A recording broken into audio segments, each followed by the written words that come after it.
The awakening. The stars looked different from Kepler Station. Brighter somehow, as if they were watching more intently from this corner of space. Mira Chin knew this because she'd spent most of her 12 years studying them through the observation deck's massive viewport. While other children played in the regulated gravity zones, Mira would press her palm against the reinforced glass and listen. "They're singing," she told her father one night as he found her once again at her usual spot, long after station curfew. Dr. Thomas Chen smiled at his daughter, his research partner's genetic brilliance evident in the child they'd raised together aboard humanity's farthest outpost. "What do they sing about, little one?" "Memory," Mira whispered, her eyes reflecting pinpoints of distant suns. "They remember things we've forgotten."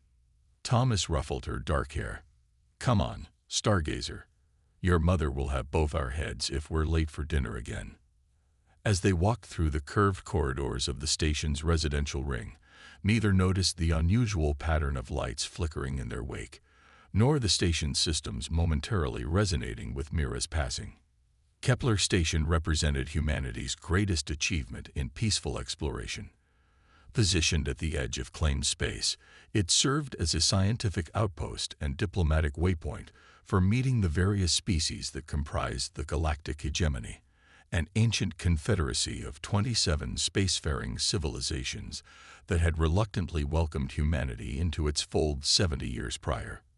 Relations had always been strained.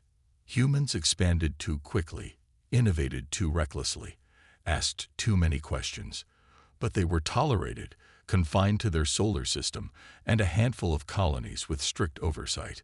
The station's alert system blared to life at 300 hours, startling Thomas from sleep. His wife, Dr. Lin Chen, was already pulling on her lab coat. "Unscheduled arrival," she said, checking her tablet. "Hegemony diplomatic vessel. Priority clearance." Thomas frowned. They never come without months of notice. The tension aboard the station was palpable as the hegemony ship docked. Captain Sarah Mercer assembled her senior staff and the station's leading scientists, including the Chens, in the diplomatic chamber. The massive doors slid open to reveal three figures. The Arvani ambassador stood nearly 8 feet tall, his crystalline exoskeleton catching the light. Beside him, 2 Gen security officers, reptilian and vigilant, scanned the room with compound eyes. "Ambassador Krell," Captain Mercer began, "we weren't expecting." "This is not a diplomatic visit," Krell interrupted, his translated voice oddly flat. "Our sensors detected an anomaly on this station, a timeline deviation point." Lin and Thomas exchanged glances. "I'm afraid I don't understand," Mercer said carefully. Krell's faceted eyes swept the room. "Where is the child? The one who speaks to stars?" Ice formed in Thomas's chest. "What do you want with our daughter?" "She is an aberration," Krell stated without emotion. "The hegemony has monitored your species for inconsistencies. Your child has begun interfacing with technologies beyond your understanding." "She's just a girl with an active imagination," Lin protested. Krell's crystalline hand raised slightly. "She activated a dormant network. The Council demands examination." "Absolutely not," Thomas stepped forward. "She's a citizen of Earth Alliance. You have no jurisdiction." The Gen guards moved with shocking speed. One moment they flanked the ambassador, the next they stood at either side of Thomas, their scaled hands gripping his arms. "The Treaty of Mars, Section 12.4, Krell recited. "Any technological anomaly that poses potential threat to hegemony stability falls under Council jurisdiction. We will take the child for examination." Captain Mercer stepped between them. "Ambassador, I must insist we contact Earth Alliance headquarters before." A shrill alarm cut through the chamber. Emergency lights bathed everything in red. "Security breach in Residential Section C," a computerized voice announced. "Unknown entities detected." Lin's face drained of color. "Mira." The next hours passed in a blur of panic and helplessness. Additional hegemony forces had boarded from a secondary vessel, bypassing station security and heading directly for the Chen quarters. By the time station security and the girl's parents arrived, Mira was gone. Captain Mercer immediately ordered pursuit, but the hegemony diplomatic vessel activated a dampening field that disabled Kepler's weapon systems. They could only watch as the ship disappeared into FTL, taking Mira with them. The Earth Alliance responded with diplomatic fury. Emergency sessions were called. Threats were made. The hegemony remained unmoved, citing security protocols that superseded human rights concerns. For 3 weeks, the Chens lived in desperate hope. Then a small hegemony courier arrived at Kepler Station. It carried a single container, no larger than a shoebox. Inside was Mira's favorite star pendant, a strand of her dark hair, and ashes. No explanation, no apology. The official report stated only, examination subject experienced catastrophic biological failure during standard protocol procedures. Lynn collapsed. Thomas screamed until his voice gave out. All across Kepler Station, systems fluctuated wildly as if responding to their grief. That night, something changed on Earth. In the Mariana Trench, Abyssal Research Station Demeter 9 recorded unusual seismic activity. Scientists initially dismissed it as normal tectonic movement until the pattern began repeating perfectly every 7 minutes. In Antarctica's research base Polaris, instruments detected a massive power signature emanating from 3 kilometers beneath the ice. It had no identifiable source and appeared to be growing stronger. Beneath the Gobi Desert, Chinese geological teams reported the discovery of an enormous metallic structure that their equipment couldn't properly scan.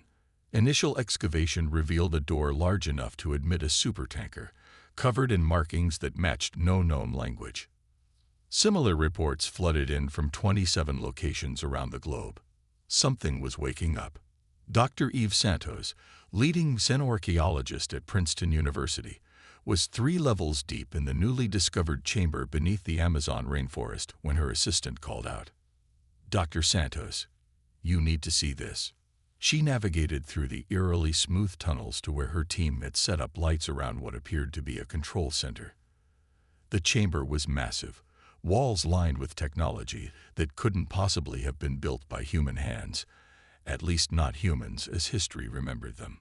It responded to Jensen's DNA test, her assistant explained, pointing to a console that now glowed with soft blue light, just lit up when his blood touched it.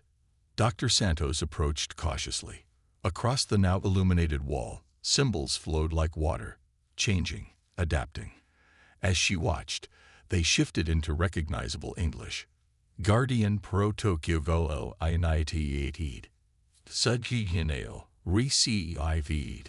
Velo o de line ebar, terminated. Security we seal est Sci-Fi. HFY. Omega. AKTVAT NGC and Toad. Heels. Searching for Commempate Ibel Commanders. What the hell is this? Santos whispered. Her answer came as the entire structure hummed to life around them. The floor beneath their feet became transparent, revealing an enormous chamber below. Inside, row upon row of vessels, ships unlike anything humanity had on record, began powering up, their hulls emblazoned with a symbol, Earth's continents surrounded by 3 stars. Similar scenes played out across the planet. Hidden bases, older than recorded history, activating after millennia of dormancy. But the most terrifying development, at least to those watching from space, was happening on the far side of the moon. The lunar surface split open like an eggshell, revealing a massive construction facility that had been hidden from Earth for thousands of years. From within, colossal warships began to emerge, their designs elegant and predatory. On Earth, dozens of people from different corners of the globe suddenly collapsed, their minds flooded with memories that weren't their own. Military officers, scientists, teachers, farmers, all experiencing the same vision. Stars burning, fleets moving, and underneath it all, a sense of terrible purpose. Major Diana Reeves was conducting training exercises with her squadron when the memories hit. She fell to her knees on the tarmac, bombarded with knowledge of battle formations and weapon systems that didn't exist, or rather, hadn't existed for a very long time. When she opened her eyes, they glowed faintly blue. She knew what she had to do. Within 48 hours, the United Earth government confirmed what their sensors were telling them. Enormous engines were powering up beneath the planet's surface. The moon was revealing a military infrastructure beyond anything humanity had ever built. And they weren't the only ones who noticed. Across hegemony space, alarms spread as monitoring stations lost contact with Earth's sector. Long dormant warning systems activated. The Galactic Council convened an emergency session, fear evident even among species that prided themselves on emotional control. "It cannot be," Elder Vox of the Ultharian Dominion whispered. The Guardians were a myth, a story to frighten children. Ambassador Krell's crystalline form vibrated with tension. Not a myth, a history we were made to forget. On the main viewer, images showed the lunar facility disgorging vessels of increasing size. The largest, designated Leviathan by human monitoring stations, measured over 5 kilometers from bow to stern. "What have you done, Krell?" demanded the Nuritan representative, skin flashing warning colors. The council ordered examination of the trigger subject. Krell responded defensively. "How could we know?" "You killed a human child," interrupted Elder Vox, a genetically compatible descendant of the Guardian bloodline. "You activated their Deadman protocol." The chamber fell silent, the magnitude of their error becoming clear. On Earth, governments scrambled to understand what was happening. Military forces worldwide reported strange phenomena. Soldiers experiencing detailed memories of battles never fought. Engineers suddenly understanding technology that shouldn't exist. The Sentinels, ancient AI constructs buried beneath Earth's surface, were awakening their chosen commanders, transferring the knowledge needed for what was to come. In orbit, the first fleet of Earth's forgotten armada assembled. Ships named Vigilant, Harbinger, and Retribution slid into formation, their systems interfacing with the selected humans below who now carried the memories and skills of the original Guardian commanders. Major Diana Reeves, now Admiral by ancient protocol, stood on the bridge of the command vessel Adamant. The ship felt familiar despite her never having set foot on it before today. "Admiral," her communications officer called, "the hegemony is broadcasting on all frequencies. They're requesting immediate dialogue." Diana looked at the main display showing Earth below, blue and vulnerable. Then she looked at the tactical readout of her fleet, 73 vessels of varying size, all armed with weapons technology that outclassed anything the modern hegemony possessed. "Open a channel," she ordered. Ambassador Krell's face appeared on screen, crystal features unreadable but posture submissive. "Admiral," he began, "the Council wishes to express deepest regrets for the unfortunate incident involving the Chen child. We had no understanding of—" "Her name was Mira," Diana interrupted, her voice deadly calm. "She was 12 years old. She liked to watch the stars because she could hear them singing. And you killed her because you were afraid." Krell's translation unit seemed to struggle with his response. "We did not understand the significance." "But you do now," Diana stated. "You know exactly what's happening." "Admiral, please. The current hegemony bears no responsibility for ancient conflicts. What happened with the Guardians was—" "Was what?" "Ambassador. A misunderstanding. A necessary evil." Diana's eyes flashed with the blue light of transferred memories. "Let me tell you what I know now. 12,000 years ago, humanity built this fleet. We were the peacekeepers of this sector before your precious hegemony existed. We protected developing species. We prevented exploitation. Until the 27 worlds conspired to destroy us." Krell's form shimmered with anxiety. "Admiral, I implore you. You killed a child, Ambassador," Diana said. "And in doing so, you woke up something ancient. something that remembers exactly what the hegemony did before. The Sentinels have activated. The Guardian Protocol is in effect. She rose from her command chair, the entire bridge crew moving with perfect synchronization around her. We are coming, Ambassador, not just for Mira, but for all the worlds you've subjugated while we slept. Earth remembers its purpose now. With a gesture, she cut the transmission. The Adamant's engines flared to life as the fleet began moving in perfect formation. Their destination, Kepler Station, where a family mourned their daughter, unaware that her death had awakened humanity's forgotten legacy. And across the stars, ancient allies long oppressed by the hegemony received a signal they had waited millennia to hear again. Uardians, awaken. Stand ready. The Retribution. Captain Ilara Vega of the Earth Alliance vessel Dauntless had been en route to Kepler Station when the dreams began. Strange visions filled her sleep. Massive ships with Earth emblems, battles among distant stars, knowledge she couldn't possibly possess. She dismissed them as stress-induced fantasies until the transmission arrived from Earth Command. All Alliance vessels were being recalled. Something had been discovered beneath Earth's surface, something that changed everything. Then her ship's AI spoke with a voice that wasn't its own. Captain Ilara Vega, genetic sequence confirmed. Guardian bloodline verified. You have been selected. Ilara's world exploded into light as memories not her own cascaded through her mind. When she could see again, she understood. How long? She asked the empty bridge, knowing somehow that an ancient intelligence now listened. 12,342 years, replied the ship's AI, now fully interfaced with Guardian protocols. We have slept while you forgot. Across human space, similar scenes unfolded. Selected individuals received the memories of their ancestors, the original Guardian commanders whose genetic legacy had been carefully preserved across millennia through bloodlines that the Sentinels had subtly guided. The galactic hegemony's panic intensified as reports flooded in from border outposts. The dormant human fleet wasn't just awakening, it was remembering. Inside the Hegemony Council chamber, chaos reigned.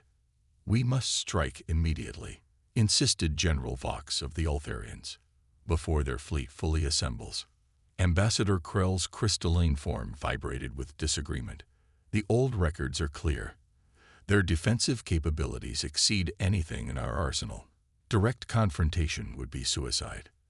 Then what do you suggest? Demanded the Nuretan representative. We sit and wait while they prepare to annihilate us for what happened to one human child. High Counselor Thraxa, ancient even by Zen standards, raised a scaled hand for silence. As the most senior member of the council, her word carried final authority. You all fail to understand the true gravity of our situation, she said, her translator struggling to convey the complex harmonics of her native speech. This is not merely about the child. That was merely the trigger. She activated the chamber's central display, showing ancient records stored in the hegemony's most classified archives.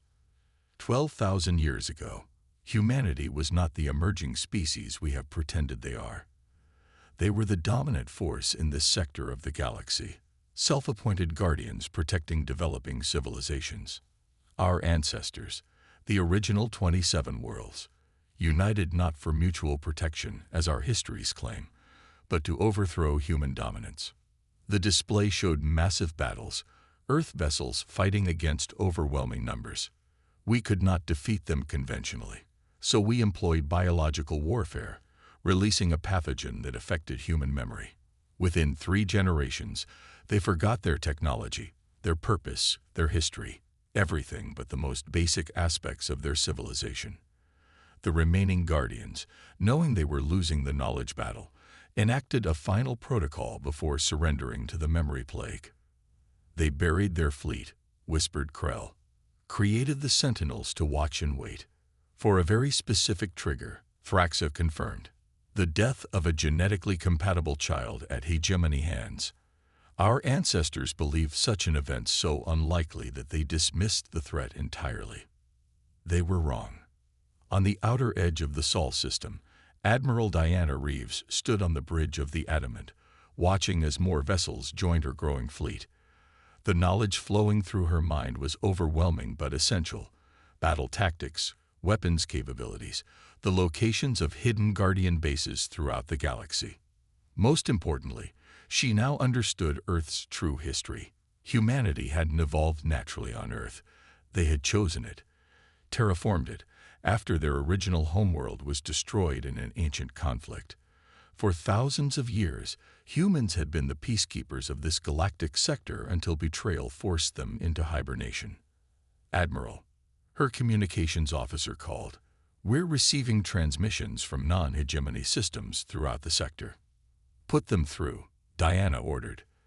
The main display showed representatives from a dozen different species, none of them part of the hegemony. Their appearances varied wildly, but their messages carried the same theme. The Guardians return. We stand with Earth. These were the descendants of the civilizations Earth had once protected, species subjugated or exploited by the hegemony after humanity's fall. They had preserved the true history in secret, waiting for the day the Guardians would awaken. Admiral, her tactical officer interrupted. Long-range sensors are detecting massive fleet movements throughout hegemony space. They're mobilizing everything they have. Diana nodded. As expected. How long until Dr. Chen's shuttle arrives? 20 minutes. Admiral. Thomas and Lin Chen had been en route to Earth when the Guardian Protocol activated. Diana had immediately ordered their transport to the Adamant. They deserved to know the truth. All of it. When the Chens were escorted onto the bridge, their faces showed exhaustion and grief. They had lost their daughter, and now their world seemed to be spiraling into interstellar conflict. Dr. Chen, Diana greeted them. Thank you for coming. Did we have a choice? Thomas asked bitterly. Your ships intercepted our shuttle. We're effectively prisoners. Diana shook her head. Not prisoners. Never that. You're here because you deserve to understand what your daughter truly was, what her death has set in motion. With a gesture, she activated a holographic display between them. It showed a DNA strand with specific sequences highlighted. This is standard human DNA, Diana explained. And this, another strand appeared alongside it, with subtle but significant differences, was your daughter's. Lin's scientific training overcame her grief momentarily. Those modifications, they're not natural, not random mutations. No, Diana confirmed. They're engineered. 12,000 years ago, when our ancestors realized they were losing their memories to the hegemony's bioweapon, they created bloodlines, genetic sequences passed down through generations, dormant until needed. What are you saying? Thomas demanded. Your daughter wasn't just a gifted child, Diana said gently. She was a genetic key. The unique combination of both your bloodlines created something the Sentinels recognized, a perfect match to activate the Guardian Protocol if harmed. Lin sank into a chair. Are you telling me our daughter was designed to die? No, Diana said firmly. She was designed to live, to eventually become one of us, a commander with the memories of her ancestors. Her death wasn't the plan. It was the failsafe. The Sentinels have been guiding compatible bloodlines for millennia, ensuring the genetic keys survived even as we forgot our history. Thomas looked at the massive fleet visible through the viewport. And now? What happens now?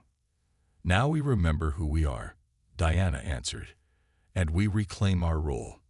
At that moment, the tactical officer called out, Admiral, massive jump signatures detected.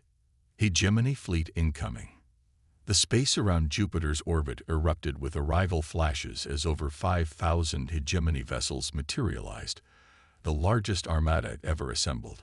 They're hailing us, the communications officer reported. On screen, Diana ordered.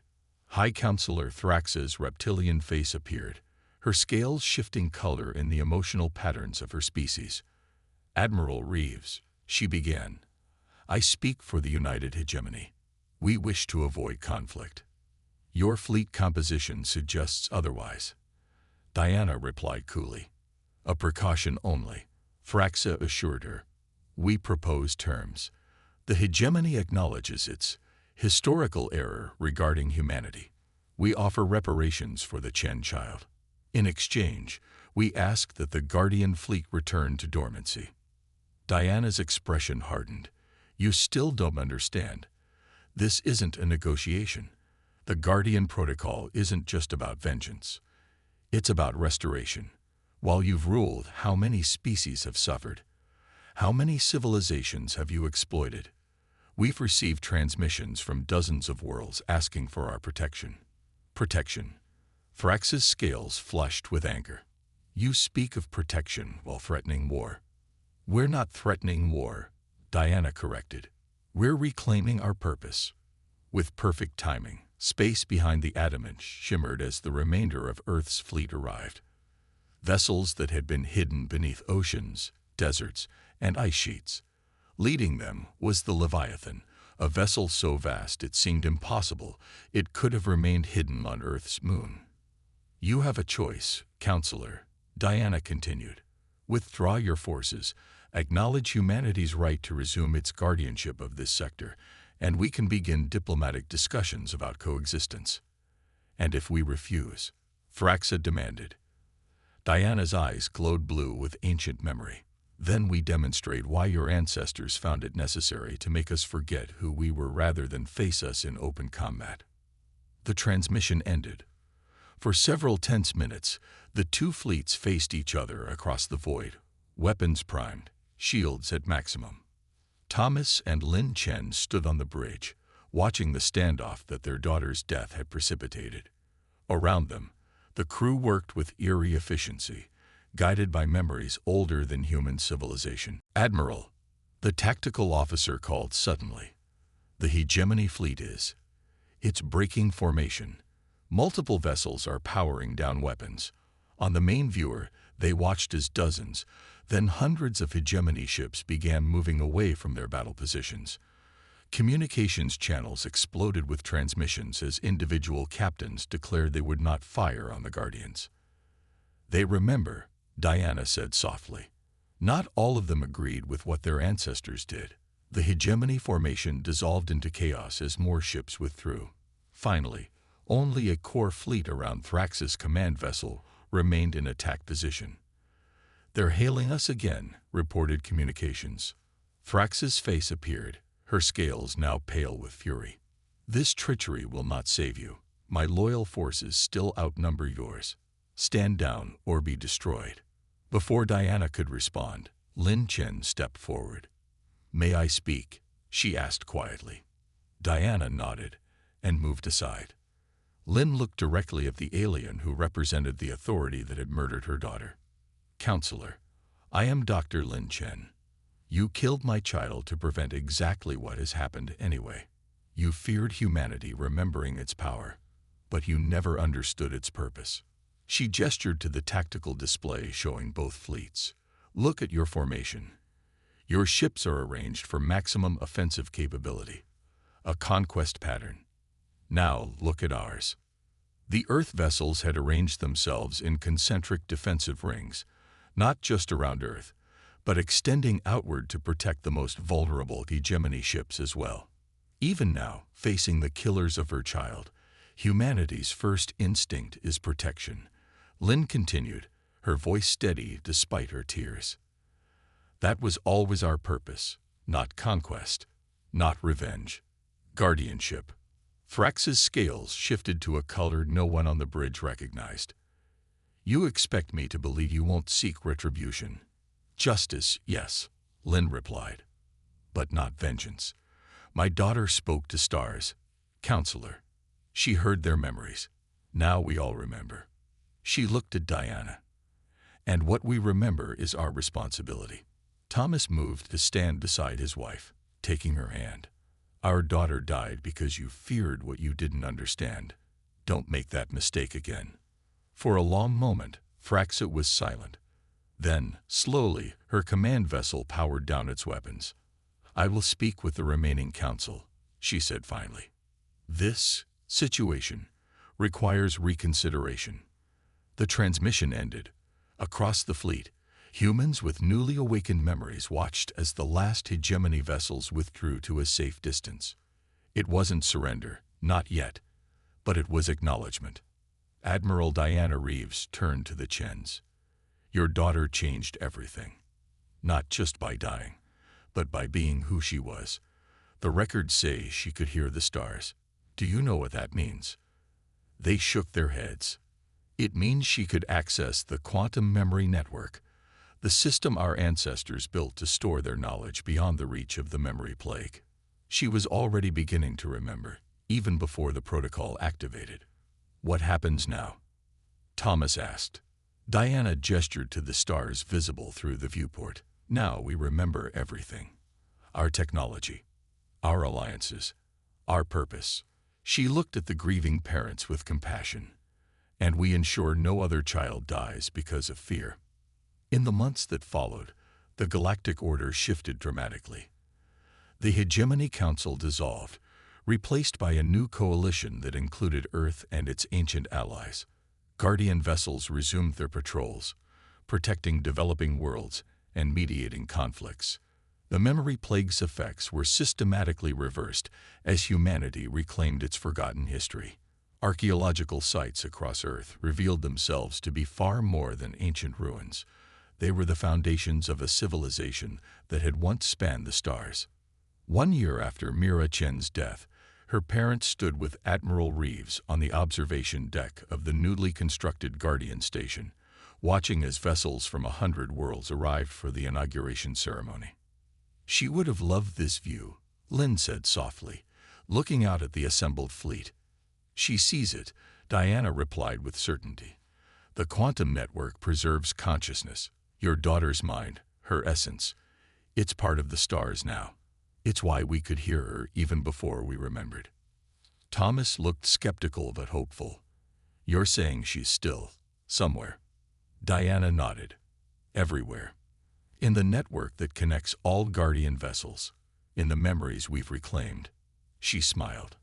Why do you think all our ships now bear a small star symbol on their hulls? That's for her, the child who reminded the stars how to sing. As if in response, the lights throughout the station pulsed once in a perfect rhythm that resembled a heartbeat. The network acknowledges, Diana said. Mira is remembered. And across the vast reaches of space, aboard every Guardian vessel, that same pulse repeated. A living memorial to the child whose death had awakened humanity's forgotten purpose. Not as conquerors, not as victims, but as guardians of the stars.